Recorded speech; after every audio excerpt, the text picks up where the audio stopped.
So hello, Apichatpong Weerasethakul. We are really glad to have this conversation with you. You are now in Marseille. Do you have a particular feeling about this festival and this city? I remember coming here, I think 14 years ago, and just to show the film. So I have a lot more memory about the festival itself. That is less about the city, because I was so really engrossed and really captivated by movies here, because I was as a jury member, as jury president. So we had to watch a lot of film, and it was a year that the program is shifted. You know, it's become including some video arts and some documentary mixed with fiction, and so it's a mixture of different form that the experimental approach started to appear, and I quite have a hard time with that, because of the jury. We think it's really impossible to select. You know, how can you compare video art with 2 minutes with something feature film? So but in the end we had a lively debate. How was your experience in Cannes this year? It was a bit surreal, I have to say, because I think, like everybody, it's to be together again and to meet friends in the industry. It's a bit excited. We became like kids, and just to share the works. And also to imagine the future, it seemed like, are we going to be like this every year? So it seemed like it's a start of something. Yeah. Were you glad with the jury prize after the Palme d'Or for your film Quelle bonne amie? I do.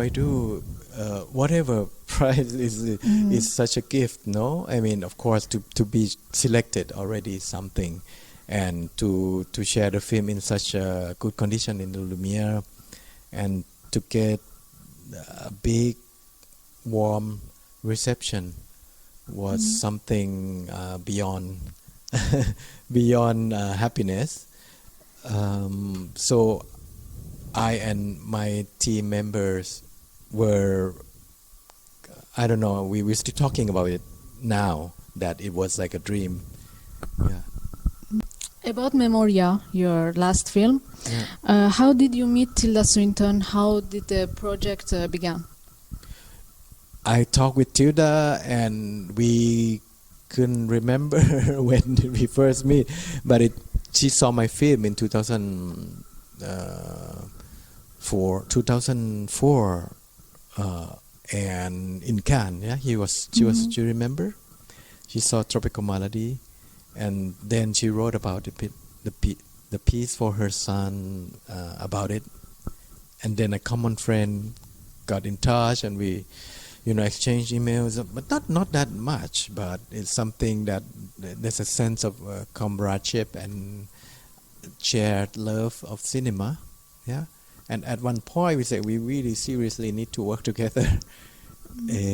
So we did a film festival together, and then I started to write and to dream of a country that we could work on this piece. And then Colombia came us, because it's such an unstable country that is almost like the landscape is calling us, like with the shifting of the land and the cloud.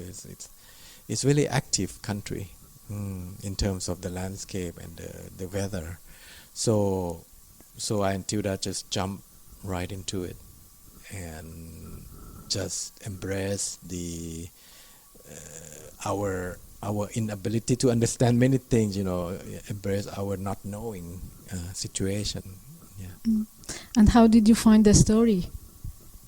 It's mixture of research through travels, several months there in different cities, and also my personal condition of this, what is called exploding head syndrome, where one hears the bang, the loud noise mostly in the morning.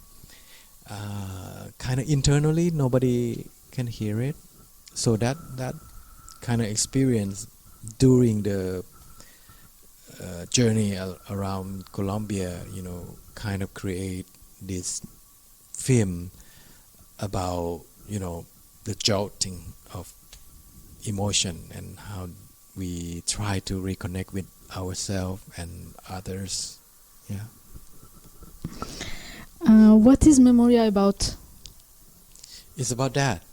What was your intention? It's about the vibration that is lost, and also how we try to reconnect again, and how to learn to live again, because I think the character has been going through the process of loss and trauma, but it can also be about Colombia itself.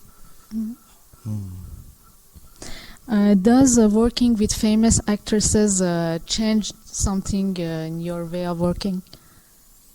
Yes and no, because of course there's something that come with fame, that you have bodyguards and all the security, but I think with Tilda and John, they approach the film with less of those accessory. They reduce, and they gave me total time to try out things. And with Tilda, it was a collaboration, to find this character called Jessica in a foreign land.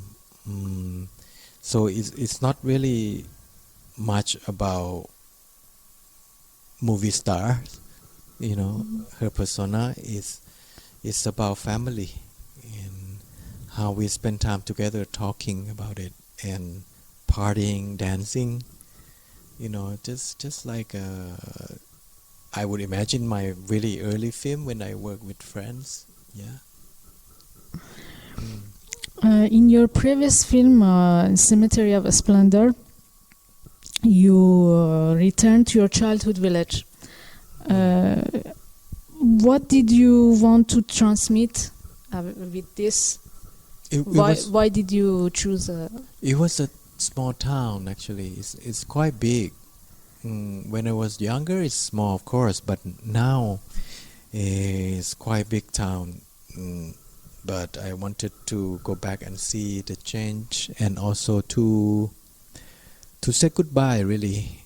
I feel that Thailand and that town kind of signify my childhood that is no longer innocent and is full of let's say propaganda story and stuff. So to look back and to go to discover this space that has been an incubation space for me, and try to make sense of it during the time when the country is going down, because when we were shooting that, there's a coup d'etat, and there's military trick, just like many forced from the states,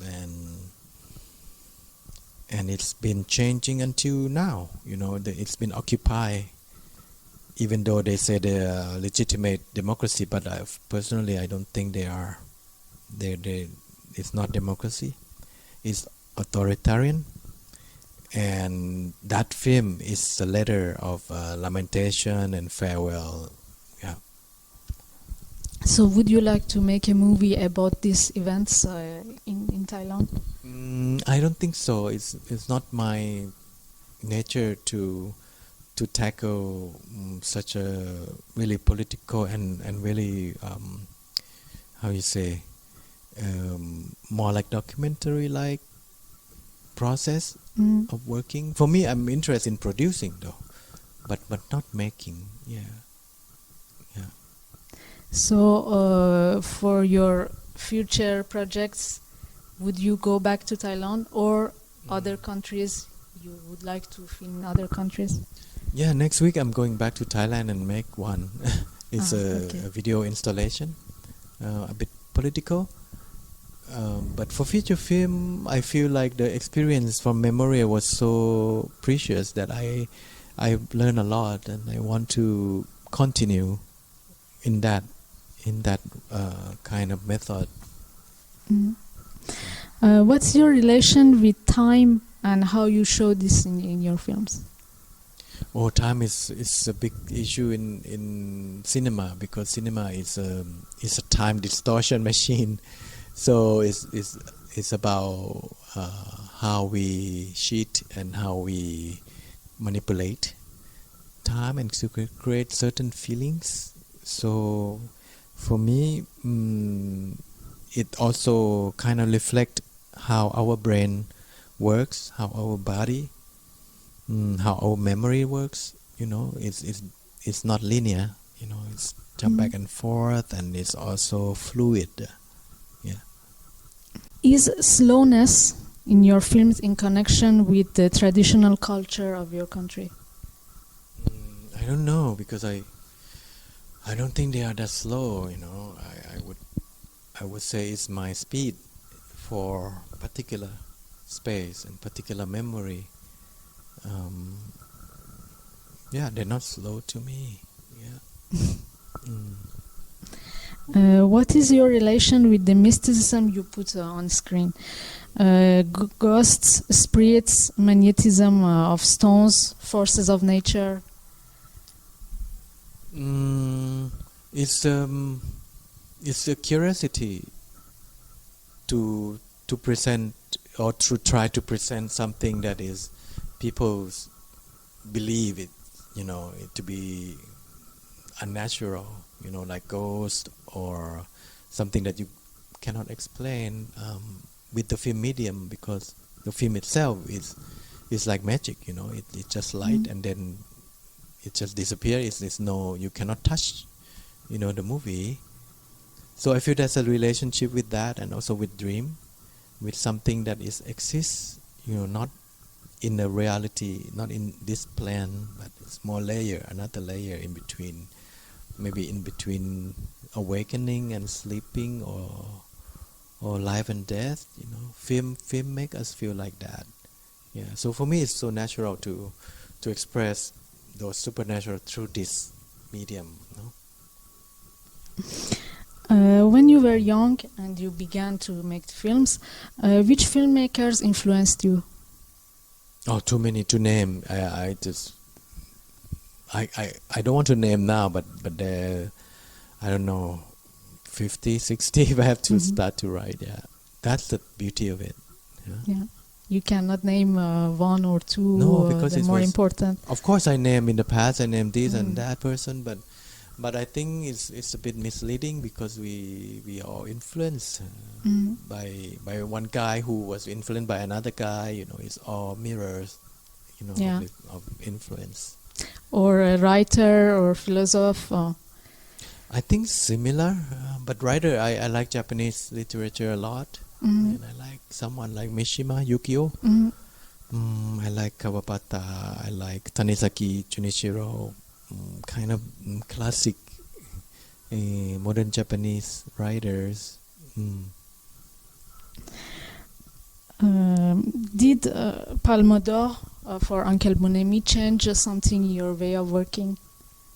Not way of working, no, but it surely opened up opportunities, and also awareness of how the film can be reached.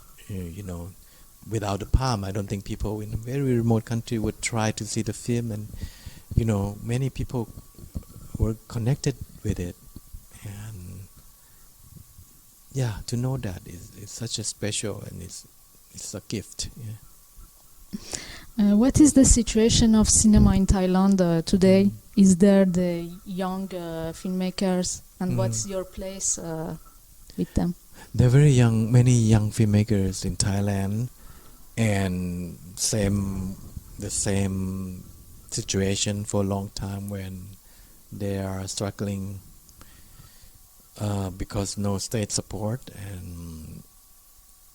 And I don't think they should accept the state support anyway at this moment, because it's full of propaganda. If you want money, you need to kind of lick the boot, military boot, and also to do something artificial, superficial. Huh? You know, it's such a bad system now that I think maybe it's better if we don't get support from the state, and because we really struggle. We really need to make certain kind of movie. We need to feel pain. We need to suffer to make something strong. Maybe, yeah. That's what I did in the past. So, yeah. Maybe for Thailand, that's the way. You know, it's not about filmmaking only. In other different art, you know, field also, you see very strong kind of works, because film. You know, the artists are really struggling, and they make something there's something that they really want to say, and when they say it, it's strong. Yeah. And the last one was your last work impacted by the COVID? Well, yes, I was almost finished the film, you know, when the lockdown happened, but then it take us a long time, because it's a long distance work between Thailand and Mexico and Germany. So it was quite. It takes, I think, 10 times longer. I'm not exaggerating. It's really 10 times longer or more. Yeah, to finish a particular shot. Yeah. Do you have any other thing to add for our viewers? No, not really. I just feel that.